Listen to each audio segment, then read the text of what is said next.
gentlemen, boys and girls, it's Rod Fleming in the Philippines here. Today we're going to talk about the most recent excrescence of completely ridiculous wokeism, and that is from the famous lingerie brand Victoria's Secret. Yay, Victoria's Secret. But before we go there, please remember, we need financial support, so please click on one of the links, buy me a coffee, Ko-Fi, join Patreon, that would be really nice, even at the lowest tier, doesn't cost much. Send me something by PayPal or contribute to the GoFundMe. Please do one of these, and the list of sites is coming right up.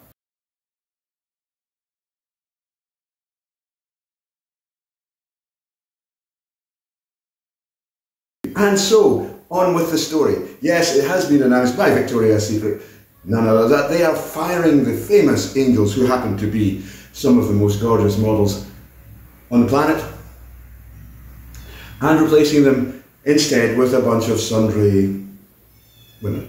That's W-I-M-M-I-N, by the way, women.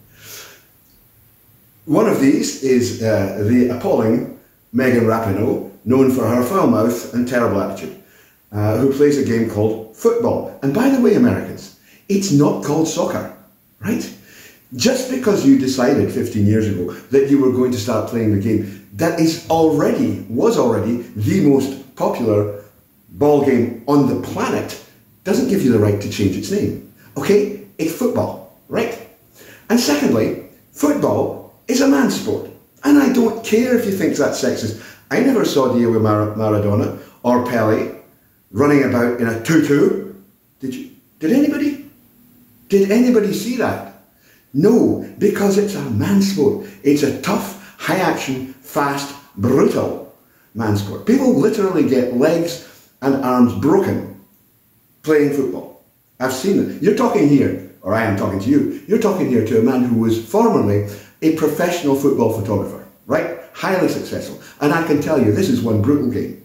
There's no protection worn, apart from maybe shin guards and a cup for the boys, a testicle cup, you know, to protect them.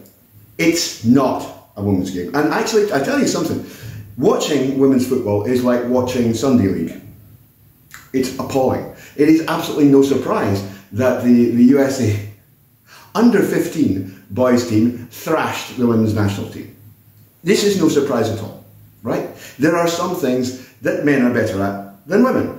And of course that would bring us, where we should quickly go there, to the whole thing about bodybuilders and the celebrated person Hubbard, who failed as a weightlifting man, failed in weightlifting as a man, has become a woman. Woman has, well, he's insofar as it's possible, he's become a woman. And he's going to compete in the Olympics as a woman and thrash all the women and claim the title, and everybody's going to go, wow, look at that.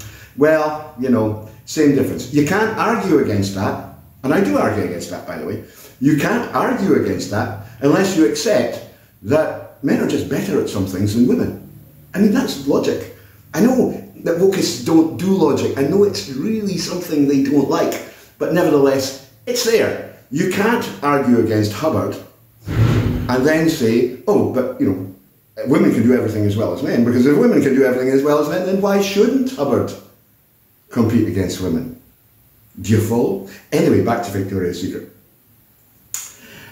Now, Victoria's Secret actually did make a good choice in one of their appointees, and I don't know who they are. I know Megan Rapinoe, and that's really enough for me. But they also appointed Valentina Sampaio from Brazil, who by any measure is a very beautiful young woman, okay? But they didn't choose her because she was a beautiful young woman.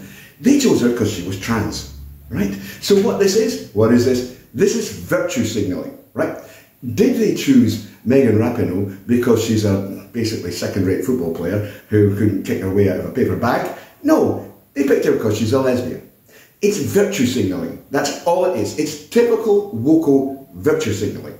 Look at me. Look how wonderful I am. Look how I support these terribly oppressed minorities, you know? And look how I throw out all the actual normal people. That's right. And put these people in just so I can advertise my huge level of woke status. I can virtue signal until I reach the damned moon. Well, I'm telling you something. I was watching this morning, reading this morning, and I noted that Nike, or Nike, if you happen to prefer the Greek version, has posted a $480 million loss and is laying off staff. I wonder why that is. I wonder if it's maybe a reaction to Colin Kaepernick coming over all lovey-dovey and wokist and starting with the take the knee BS. Now look, I think it was absolutely terrible that George Floyd was killed in the way he was. He wasn't killed in my country. It had nothing to do with me. Had nothing to do with the rest of the world at all. It actually had nothing to do with anyone who was not there on that day. So get up to speed. It was a tragedy. It happened. The man who did it has been tried and convicted, and I have no doubt that in terms of sentencing they are going to throw the book at him. In fact, the whole library. So what's the beef?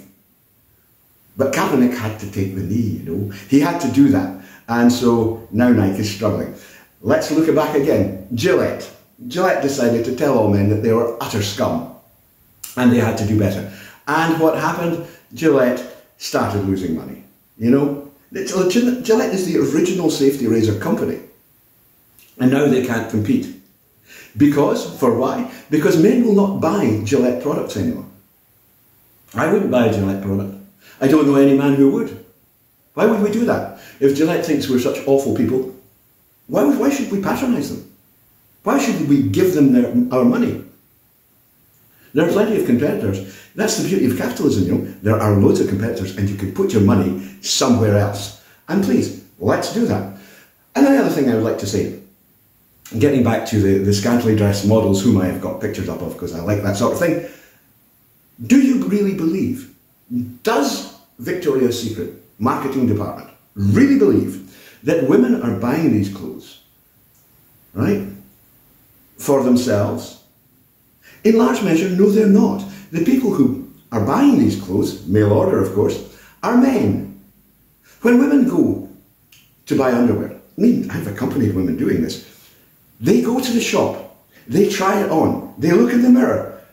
If they're intimate with you, they may even ask you in and say, do you think this looks good? Does this make my bum look fat? And they'll buy what they like. Women are really not into distance shopping. It's not something they do, it's something men do. So why do men buy Victoria's Secret? Well, there are a few, and we must be well familiar with them on this channel by now, who buy it for themselves. And they're called autogynephilic males, by the way, you know, Blanchard. But most of them buy them as presents for their wives. So do you think they really want to look at a catalogue full of lesbians and overweight women when what they want to do is to buy presents that they hope their wives will wear and make them look absolutely gorgeous? They want to project the image that was presented very well by the angels, right, the original angels, onto their wives.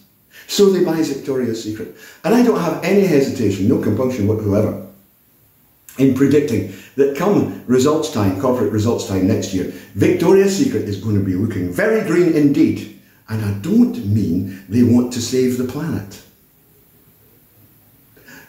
We'll see you again soon, folks. Take care.